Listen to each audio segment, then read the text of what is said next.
What is up, everybody? How are we doing on this wonderful Wednesday? All right, cool. So today, I just wanted to kind of give you some mindset stuff, some psychology stuff, because in order to be part of the 1%, part of the top 1% of salespeople in any company, a high performer, it all starts with your mindset. It all starts with perspective. It all starts with the psychology of what you're doing, right? So a lot of times in life, I don't think we realize that how we grew up has a huge impact on us. True or false? Very true. Very true. Would anyone say that they are where they are because of anything in their past? Or Yes. despite your past. Hmm? Or despite your past. Or despite past? That's actually a really good point that you say that. Why would you say despite your past, though? What do you mean by that? Some things in your past, you may have had hardships that you've had to overcome, big ones. And due to that, it's made you a better person or made you want to achieve more, do more, get away from the hardships. Don't you mean in spite? Because In despite's like spite, I mean, whatever. Don't be so literal, Jake. So at the end of the day, you're right, and it's because of they're running from something or they're chasing something, right? And a lot of hardships will determine where you're at, and a lot of easy routes in life will determine where you're at as well. True. But a lot of the things. So a little bit about me. So I grew up in a broken home. My dad was in prison. I didn't meet him till I was 7 in a therapy session. It's weird. Let's surprise my kid. I just got out of prison. Let's surprise him in a therapy session. Okay, cool. I'll never forget that day. I was scared. I hid under the damn chair, right? And I didn't have a lot of money growing up. We weren't rich by any means, but my mom always provided, always gave, and tried to give everything that we wanted, right? I grew up in New York and then I moved to Jersey. At 12, my mom wanted to move to Florida. So when I moved to Florida, that's kind of where all the problems of my adolescent years kind of began, and me to see how fast I needed to grow up. Right now, at 12 years old, it's hard to see what you want in life. Would you agree? Mm-hmm. Yeah. Now, I'm going to tell you this a little out of context of the story. I am everywhere I am and who I am as a man, as a human, as an individual, because of everything that my father was not. Okay, so I saw everything that my father was, and I knew that I did not want to be him. So I'm going to interrupt the story, and I'm going to tell you the first lesson from my life so you can write this down. If you don't know what you want, start with what you don't want. I'm going to write that down because I need to give my social media person quotes, and I think that's one that I live by. If you don't know what you want, start with what you don't want. No, why? What do you think I mean by that? Well, sometimes you have to know what you don't want in order to know which direction to go for what you do want, in order to find what you do want. You got to have something to compare it to. You never know where you're going unless you know you've been, type of thing, right? And for me, so I'll get back into the story. So I grew up in a broken home. I didn't meet my dad till I was like 7, maybe once or twice before that, but he was in and out of prison. And then once I moved to Florida when I was 12, that's when we kind of had to move around a lot. I moved around 81 times before I was 20 years old. Wow. Yeah, right. 81. I'm a professional mover. If any of you guys need help moving, if you're ever in California, don't call me, but I'll help you on the phone. But Throw it all away. right. I learned to do that, to become a minimalist, right? Yeah, I bought all new furniture for this place because I don't like to carry a lot of stuff because I'm just so used to moving, and it sucks, right? But my whole life I wanted stability. And I knew that my dad and I knew that as a man in the family, he couldn't provide that. He was always abusing and cheating on my mom and going on binges and still stealing to this day, right? And I just knew that I didn't want to be anything everything like him. So I knew my goal was to do everything not like him. So when I say know what you don't want, I planted my flag in not being like him. Every decision I made was around that. And eventually, like, and I'm gonna tell you, it got so deep, I can't even call my girlfriend sweetie or honey because that's what my dad would call my mom. I can't even wear basketball shorts because it reminds me of my dad. I can't even I went to drink a pineapple soda one day and I'm like, shit, no, like that's my dad's favorite drink. So I'm like, I'm weird with it. I'm a little too deep with it, but it made me realize what I do want. It just had to start with what I didn't want. Because when we're so young and we're so new to something, we don't know what we don't know. But at that time, what we do know is the life that we don't want, the person we don't want to be. We're all on a call at this time because we don't want something. We want change, right? And you have to, again, I'm going to say it again. This is another one of my quotes. You got to ABC it. Who can say what the A is? Who was there for that one? Admit. Perfect. Admit. You got to admit. You got to admit where you are. What's the B? Believe. Believe. You got to believe that what you can change. It can happen. And then what's the C? Commit. You got to Committing. commit to that work, to it. Right? And as you go through life understanding what you don't want and you firmly belief is knowing that you can be someone different, there's no stopping you. And now it's just a matter of time until you figure out what you do want. Does that make sense with lesson number 1? Mhm. Yes. Absolutely.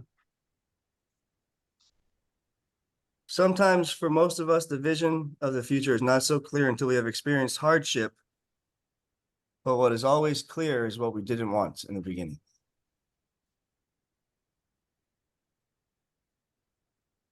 We always see what we don't want.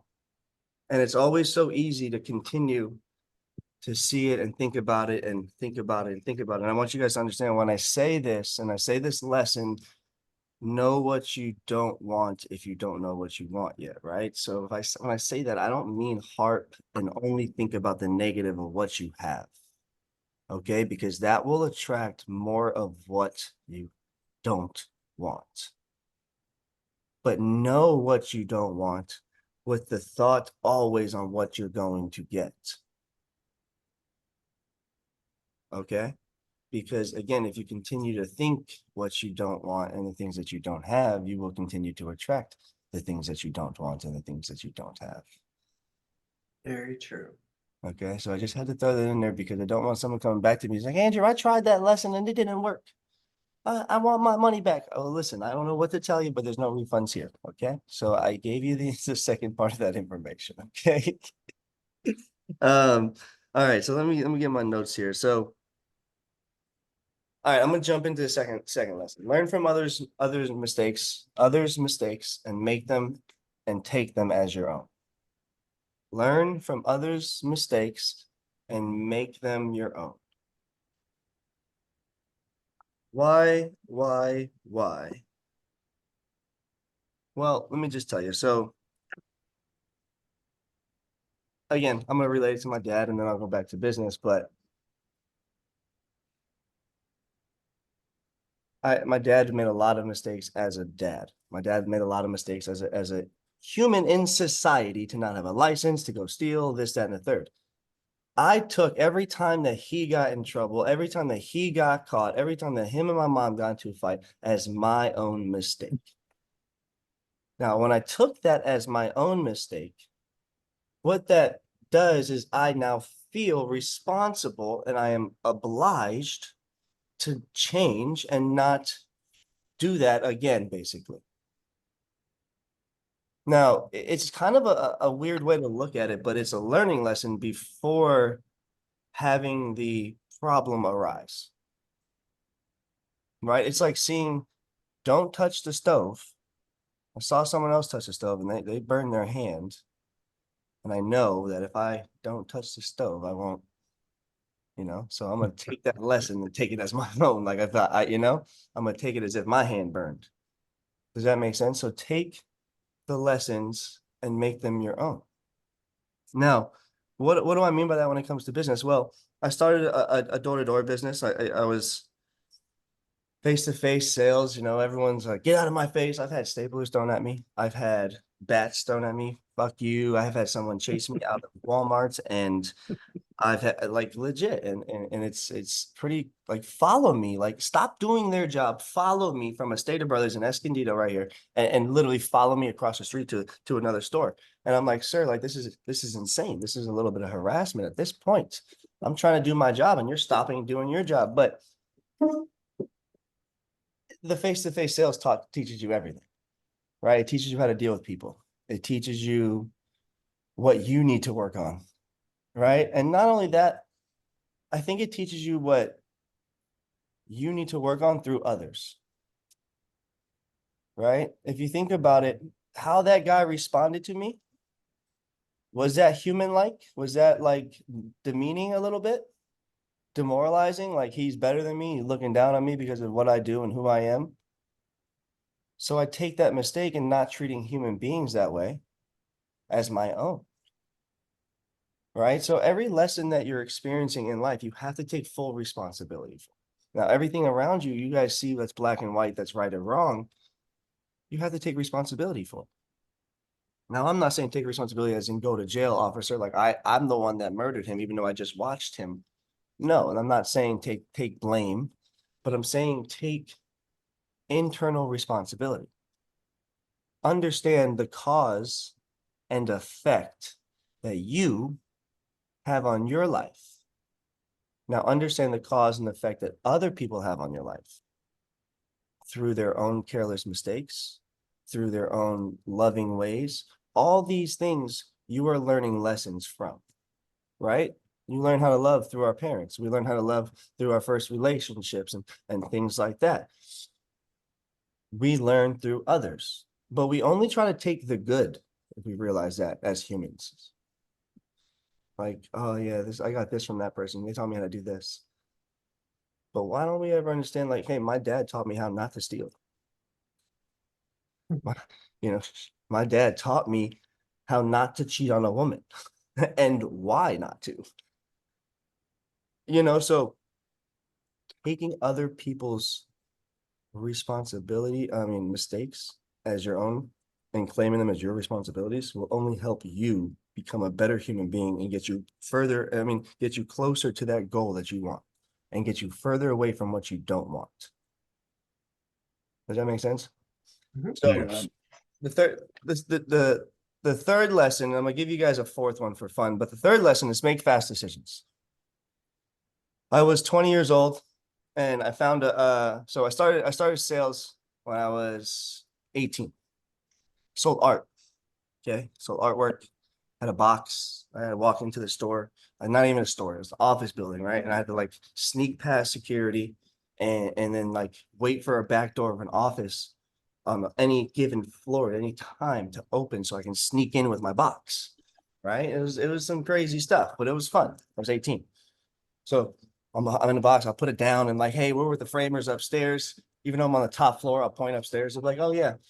Right. And I'm pulling this stuff out. I'm like, yeah, you get it at cost. Right. So I loved it. And what I loved most about it, it was a crazy experience going in, sneaking into office buildings. Side note, I got kicked out of the entire city of Tampa.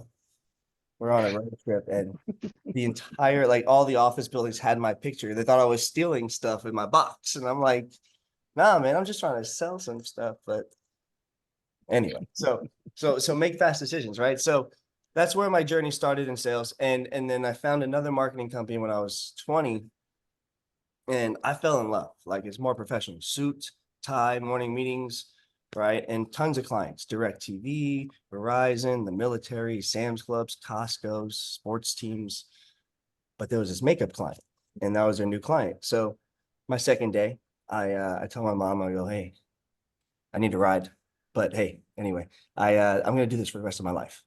Right. So She's like, okay, whatever. She can go sell makeup to person on the streets. I'm like, hell yeah. Hell yeah. 2 days later, the company is saying that they're opening an office in San Diego. Now, I'm silly and I'm just like, sheesh, I want to go. So I kind of like finagle my way to the owner and I kind of set up some goals, right? And he's like, you want to go to San Diego? He's like, you've been here for like 4 days. I go, yeah, but I'm not really feeling the one that you're leaving behind to run this office. I like you guys. So he set up some goals with me and I go hit him. And like 4 days later, we're about to get up. We're about to go like plan our move because they said, yeah, you can come. So I'm like, all right, cool. So the next day I'm like, hey, I need a couple of days off. I got to iron some stuff out here. So I had to go to my probation officer. Okay. Yeah, I did a little backwards, like decided to move. And then I went to my probation officer, right? And I was 20 at the time. So I go, hey, I'm moving to California. I just need to move my probation out there. She goes, no. And I get confused. I'm like scratching my head. I'm like, no. I'm like, my mom doesn't even tell me no. What are you talking about? She goes, no, you can't move. I'm telling you no. I'm like, you can do that? I'm like, you own me and my rights right now? I'm confused. Where's my string? Like, what are you talking about? So anyway, she said I couldn't move. So I'm like, all right. I did what any logical person would do. You moved. Hell You yeah. went anyways. Hell yeah, like I fucking moved, right? And you know, and I had to fly back the following like 2 days later when I got here, right? So and then I'm flying back once a month to get to my probation officer. My mom's called sometimes the same day. My mom's calling me, your probation officer is gonna come visit you. So I had to like spend so much money on flights, and I eventually got caught, right? And I got caught because the guy that I was selling makeup with pissed off a security guard and he called the cops and cops ran our name and yada, yada, yada, right? So I took his mistake as my own. So let me just back up there one. So I haven't been in trouble with the law since. But I say this because had I not made that decision, that fast decision to move to San Diego in 2010, after knowing this company for 4 days and being on probation, and just saying, fuck the law, I'm going to chase this opportunity, would I really be here today? I'd be stuck in that negative Nancy house and dealing with my dad's energy and having them hear them fight all the time and them still going to CVS trying to steal some socks because they can't afford some shit. And you know, it's just like make fast decisions because you don't know where you're going to go. It's like I talked about the other day with making a decision. You don't know what the right decision is until you make it. We can sit up in our head thinking what the right decision is, but you don't know. You can always change it. You can, sometimes you can't though, Shauna. Well, for the Sometimes, most part, you can. for most of the time you can, yes. But the thing is, over analysis equals paralysis. True Right. that. And then it's an indecision is a decision. You know, so you got to make fast decisions because the faster, that's why they say success loves speed. If you operate off your gut, not your brain, because your brain is meant to help you survive. It's not there to tell you what to do off of instinct like your gut is, your intuition is. Some of the fastest decisions you guys made were probably the best decisions you guys made. And if you think hard and about any type of, let's move quick, right? Let's change careers real quick. Any decision that you make quick like that, I can guarantee you right now, you'll tell me that it was one of the better decisions. Yeah, I broke up with that person real quick. You know, so like those decisions. Yeah, I moved out of my parents' house quick. I quit this job real quick. I went all in real quick. Like whatever it is, you know that it's the best decision you made. Because you didn't let your brain try to help you to survive and make you think and analyze things. Do you know why kids make such fast decisions and they have such fun in life and they're so carefree? Not overthinking. They have nothing to overthink. Their brain ain't working. Their brain ain't fully developed just yet, but their gut and their intuition is. Kids will try everything, but kids will get the furthest. That's why there's kids making millions of dollars on YouTube. That's why there's entrepreneur classes in elementary school. Like what? Huh? Like that don't make no damn sense. Hell, I should have had that when we were younger. Amen. I don't think we would have recept. We were too busy playing. We were too busy out and about. You know, we were too busy getting dirty. But different generations, right? So that's just a digression, but make fast decisions. Take other people's mistakes and make them your own. And if you don't know what you want, that's okay, because you can start with what you don't want. 3 crazy lessons from my life. I hope you got something from this training. We'll see you on the next one.